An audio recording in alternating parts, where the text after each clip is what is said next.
Hello viewers, welcome to this channel. जिलेट का syllabus change हो चुका है तो तुम लोगों को अभी तक पता चल ही गया होगा। तो नया सिलेबस में आज जिलेट का पहला क्लास है। तो पहले जो तुम्हारा टॉपिक है that is the electrical component and measuring instrument. That means हम लोग इलेक्ट्रिकल जो कंपोनेंट है उसके बारे में डिस्कस करेंगे और मेजरिंग इंस्ट्रूमेंट के बारे में डिस्कस करेंगे। आज इस क्लास में हम लोग इलेक्ट्रिकल कंपोनेंट्स के बारे में डिस्कस करेंगे। That means resistance, inductance, capacitance. ये क्या है, किसका ये कैसे दिखता है, ये सिंबल क्या है, यूनिट क्या है, ओके, और इसका प्रॉपर्टीज क्या है, सभी के बारे में हम लोग डिस्कस करेंगे। So without wasting any time let's get started.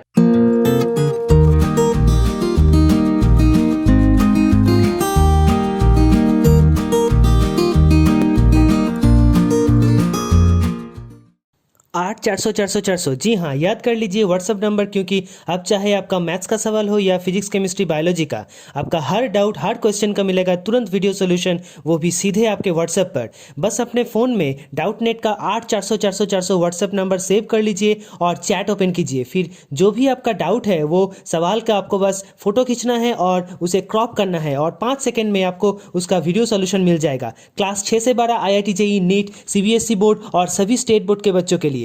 तो देर किस बात की, अभी जाइए और 8 400 400 400 पर अपना सवाल व्हाट्सएप कीजिए और अपने सभी डाउट को आउट कीजिए। लिंक डिस्क्रिप्शन में है। तो पहले हम लोग डिस्कस करेंगे रेजिस्टेंस के बारे में। ओके, तो पहला हमारा टॉपिक है रेजिस्टेंस।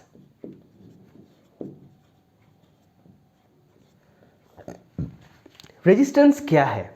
रेजिस्टेंस किसी भी मटेरियल का एक प्रॉपर्टी है जो क्या करता है, उसमें उसके थ्रू अगर करंट फ्लो होना चाहे तो उसको अपोज करता है। That means resistance a property of a material by which that the current flow through this material is opposed by. Okay, that means इसके वजह से उस मटेरियल के थ्रू जो करंट फ्लो होता है उसको अपोज करता है।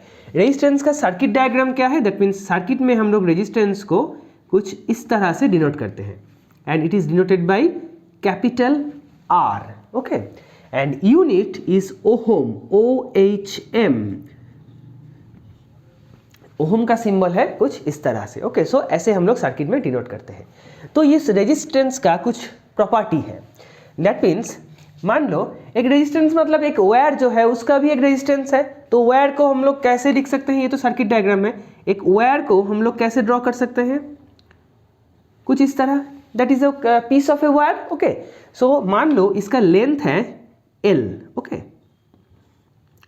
और क्रॉस सेक्शनल एरिया है A। तो इस वायर का जो रेजिस्टेंस है R that is directly proportional to L। That means अगर इसका लेंथ इंक्रीज हो जाए तो रेजिस्टेंस भी इंक्रीज होगा, अगर लेंथ डिक्रीज हो जाए तो रेजिस्टेंस डिक्रीज होगा। Next is R is inversely proportional to cross sectional area. That means अगर ये वायर का थिकनेस, वायर का क्रॉस सेक्शनल एरिया छोटा हो जाए, दैट मीन्स ये थिन वायर बन जाए तो इसका रेजिस्टेंस इंक्रीज होगा। अगर ये थिक वायर बन जाए that means cross sectional area बढ़ जाए तो क्या होगा? रेजिस्टेंस क्या होगा? डिक्रीज करेगा। ओके, तो इन दोनों एक्सप्रेशंस को हम लोग एक साथ कैसे लिख सकते हैं? R वेरिजेस L by A। तो ये प्रोपोर्शनलिटी साइन को हटाने के लिए हम लोग एक कांस्टेंट इंट्रोड्यूस करेंगे that is rho. Okay, so rho is nothing but resistivity. Resistivity. Okay, resistivity क्या है? रेजिस्टिविटी मटेरियल डिपेंडेंट है। दैट मीन्स एक मटेरियल का, मान लो आयरन है, उसका एक रेजिस्टिविटी है, मान लो कॉपर है, उसका एक रेजिस्टिविटी है, एल्यूमिनियम है, उसका एक रेजिस्टिविटी है। सो ये मटेरियल के ऊपर डिपेंड करता है। तो यहाँ पे हम लोग कांस्टेंट क्यों इसे एज्यूम किए हैं? क्योंकि हम लोग ये एज्यूम कर लिए हैं कि ये जो मटेरियल है ये फिक्स्ड है। सेम मटेरियल का हम लोग लेंथ इंक्रीज कर रहे हैं, डिक्रीज कर रहे हैं, क्रॉस सेक्शन एरिया इंक्रीज कर रहे हैं, डिक्रीज कर रहे हैं। ठीक है, so that's why R equals to rho L by A, where L is the resistivity, L is the length and A is the cross sectional area. Okay, so R equals to rho L by A। इससे बहुत interesting problem हो सकता है, इसलिए that formula is very important. Okay, R equals to rho L by A। Next क्या है? देखो, ये जो रेजिस्टेंस का कॉम्बिनेशंस होते हैं कुछ, मतलब ये दो रेजिस्टेंस को हम लोग सीरीज में कनेक्ट कर सकते हैं, पैरेलल में कनेक्ट कर सकते हैं। तो ये कैसे हम लोग कनेक्ट कर पाते हैं? ठीक है, मान लो ये दो रेजिस्टेंस है R1 R2। क्लियर, दो रेजिस्टेंस है R1 R2। इसको अगर हम लोग ऐसे कनेक्ट करें तो ये बन जाएगा सीरीज कनेक्शन। तो इस सीरीज कनेक्शन का इक्विवेलेंट रेजिस्टेंस होगा R1 plus R2। Equivalent resistance means equivalent resistance is a resistance by which we can replace these two resistance, and after replacing the R1 and R2 with the R equivalent, the working or the role of these two equation will be same. That means the role of R equivalent equals to the role of R1 R2. That means R1 R2 को हटा के अगर हम लोग R equivalent resistance input करेंगे, equivalent resistance यहाँ पे incorporate करेंगे, तो उसका जो नेचर था R1 R2 का जो सर्किट में जो प्रभाव था वो सेम ही रहेगा।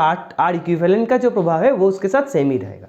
So that's why it is equivalent resistance. Okay, so series में क्या होगा R1 प्लस R2। नेक्स्ट अगर हम लोग पैरेलल में कनेक्ट करेंगे तो यहाँ पे अगर और भी रेजिस्टेंस रहा R3 R4, सो यहाँ पे क्या होगा, उसको हम लोग ऐड करते जाएंगे। ठीक है, तो यहाँ पे पैरेलल कनेक्शन देखो, so that is R1 R2। Okay, ये है पैरेलल कनेक्शन। तो R1 R2 है, दैट मीन्स अगर सीरीज कनेक्शन किसे कहते हैं, एक का एंड पॉइंट दूसरे का स्टार्टिंग पॉइंट से अगर जुड़ा हुआ तो उसको सीरीज कनेक्शन बोलते हैं। और पैरेलल कनेक्शन मीन्स दोनों का स्टार्टिंग पॉइंट और दोनों का एंड पॉइंट एक जगह में कनेक्टेड है, दैट इज पैरेलल कनेक्शन। तो यहाँ पे इक्विवेलेंट रेजिस्टेंस का फॉर्मूला क्या है, 1/R equivalent equals to 1/R1 plus 1/R2। Okay, so अगर हम यहाँ पे दो रेजिस्टेंस है तो ऐसे होगा, तो 3 4 हुआ तो यहाँ पे dot dot dot 1/R3 1/R4 1/R5 ऐसे करके होगा। तो इस ये जो राइट हैंड साइड है इसका कैलकुलेशन करके हम लोग को मिलेगा 1/R इक्विवेलेंट, उसको उल्टा करना पड़ेगा फिर जाके हम लोग को R इक्विवेलेंट मिलेगा। ठीक है, तो दो रेजिस्टेंस में अगर हम लोग दो रेजिस्टेंस यहाँ पे है तो R इक्विवेलेंट का वैल्यू क्या आएगा, R1 R2 by R1 plus R2। ठीक है, ये एक शॉर्टकट है, मतलब इसको याद रख सकते हो, but this is only for two resistance. अगर दो से अधिक resistance, more than two resistance हुआ तो हम लोग ये फॉर्मूला से करेंगे। तो that means that is a generalized formula, but that is a specific formula for two resistance connected in parallel. Okay, so ये हो गया सीरीज पैरेलल कनेक्शन, ये हो गया इसका जो प्रॉपर्टी है वो। ओके, यूनिट हो गया, कैसे हम लोग सर्किट में देखते हैं वो हो गया। अब टेम्परेचर के ऊपर कैसे डिपेंडेंट करते हैं, मान लो कि टेम्परेचर के RT equals to R0 into 1 plus alpha T, ये फॉर्मूला से ये जो रेजिस्टेंस है ये टेम्परेचर डिपेंडेंट है। Okay, where R0 is the resistance at 0 degree centigrade, RT is the resistance of T degree centigrade. Okay, जहाँ पे ये जो है that is temperature coefficient. Okay,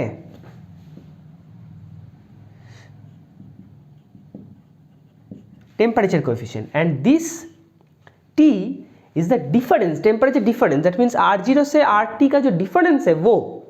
okay, so RT equals to R0 into 1 plus alpha T।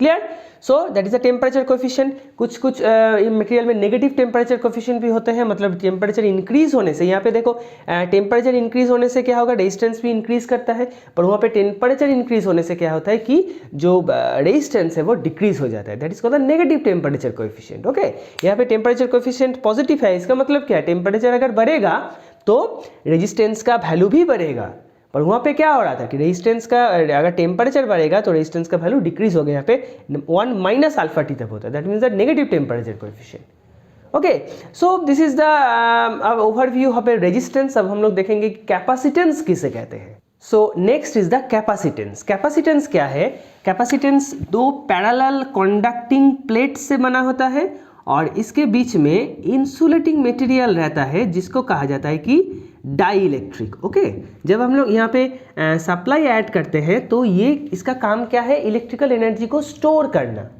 Okay, तो ये यहाँ पे electrical energy को वो स्टोर करता है, so that is the capacitor. तो ये इलेक्ट्रिकल एनर्जी स्टोर करने का जो प्रॉपर्टी है कैपेसिटर का, that is called the capacitance.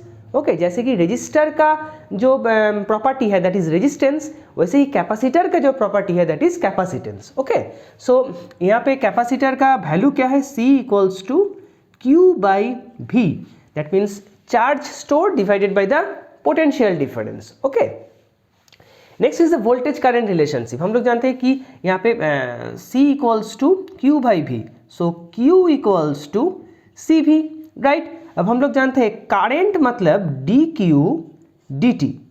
Current का डेफिनेशन क्या है? Rate of change of charge. Charge का जो चेंज होता है यूनिट टाइम में, जितना चार्ज वहाँ पे चेंज हो रहा है या फ्लो हो रहा है, that is called the current. So यहाँ से हम लोग क्या लिख सकते हैं? ddt of CV। तो C तो यहाँ पे कांस्टेंट है, so dV dt। Okay, so I equals to dV dt, that means current और वोल्टेज का यहाँ पे रिलेशन क्या है कैपेसिटर का? I equals to CV dt। Capacitor को सर्किट में कैसे डिनोट किया जाता है? ऐसे। तो पैरेलल। यहाँ पे एक चीज़ ध्यान में रखो कि ये कैपेसिटर नहीं है, that is a voltage source, और ये कैपेसिटर है C। वोल्टेज सोर्स का एक लाइन छोटा है, एक लाइन बड़ा है, पर कैपेसिटर में दोनों ही लाइन सेम है, ठीक है।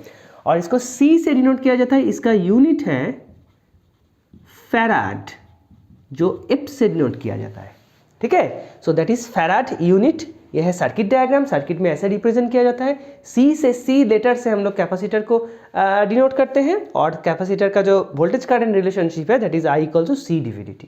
ओके, अब कैपेसिटर को अगर हम लोग सीरीज में कनेक्ट करेंगे C1 C2, तो क्या होगा? इक्विवेलेंट जो कैपेसिटेंस है वो इक्विवेलेंट रेजिस्टेंस में, रेजिस्टेंस के तरह टाइम में जो पैरेलल में तो जो था उसका फॉर्मूला यूज होगा।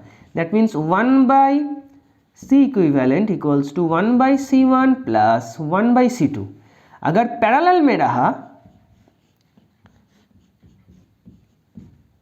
C1 C2, सो पैरेलल में क्या होगा? C equivalent equals to C1 plus C2। Clear? That means ये जो रेजिस्टेंस के टाइम में जो पैरेलल का फॉर्मूला था वहाँ पे सीरीज में अप्लाई होगा, और रेजिस्टेंस के टाइम में जो सीरीज का फॉर्मूला था वो यहाँ पे पैरेलल में अप्लाई होगा। Clear? So this is the overview of a capacitor. Capacitor क्या है? एक जो एनर्जी को स्टोर करता है उसको कैपेसिटर कहा जाता है। वोल्टेज करंट रिलेशनशिप, उसका यूनिट है फैराड, उसको C से डिनोट किया जाता है, और उसका सीरीज पैरेलल कनेक्शन। ओके, तो कैपेसिटर क्या होता है कि डीसी में जो है, अगर हम लोग ये डीसी इसमें अप्लाई करेंगे तो यहाँ पे क्या होगा? ये एक ओपन सर्किट की तरह बिहेव करेगा। ओके, और जितना वोल्टेज मान लो 10 वोल्ट हम लोग इसके अप्लाई कर रहे हैं, तो ये 10 वोल्ट तक चार्ज होके वो डीसी की तरह बिहेव करेगा, ओपन सर्किट की तरह बिहेव करेगा। ओके, सो ये जो कैपेसिटर है, ये capacitor as a voltage source काम करता है जब इसमें हम लोग सोर्स को हटा देते हैं, ठीक है। तो दैट मीन्स यहाँ पे एनर्जी स्टोर रहता है, पर ये एज ए वोल्टेज सोर्स काम करता है। क्या? क्योंकि अगर हम लोग इसके अक्रॉस में वोल्टेज देंगे तो यहाँ पे जो डायरेक्ट्रिक है वो प्लस माइनस में डिवाइड हो जाएगा। एक साइड में प्लस होगा, दूसरे साइड में नेगेटिव होगा। तो जिस साइड में प्लस होगा वो जो वोल्टेज का प्लस प्लेट है उसकी तरह काम करेगा, जो नेगेटिव होगा और नेगेटिव प्लेट की तरह काम करेगा। So it will act as a voltage source after removing the source, after removing the energetic source. Okay, जिस सोर्स से हम लोग इसे एनर्जाइज कर रहे हैं उस सोर्स को हटाने के बाद ये एज ए वोल्टेज सोर्स काम करेगा। Clear? So this is a brief idea about capacitor. अब हम लोग देखेंगे कि इंडक्टर का एक ब्रीफ आइडिया क्या है। So next is the inductor. ये भी एक एनर्जी स्टोरिंग एलिमेंट है, पर जो कैपेसिटर में था वो क्या होता है कि एज ए वोल्टेज सोर्स वो काम करता है, पर ये एनर्जी जो है इंडक्टर में वो एज ए करेंट सोर्स काम करता है, मतलब करेंट सोर्स की तरह वो एनर्जी को स्टोर करता है, ठीक है। तो इंडक्टर का सिंबल क्या है? ऐसे कॉइल की तरह सिंबल है, उसको L से डिनोट किया जाता है, उसका यूनिट है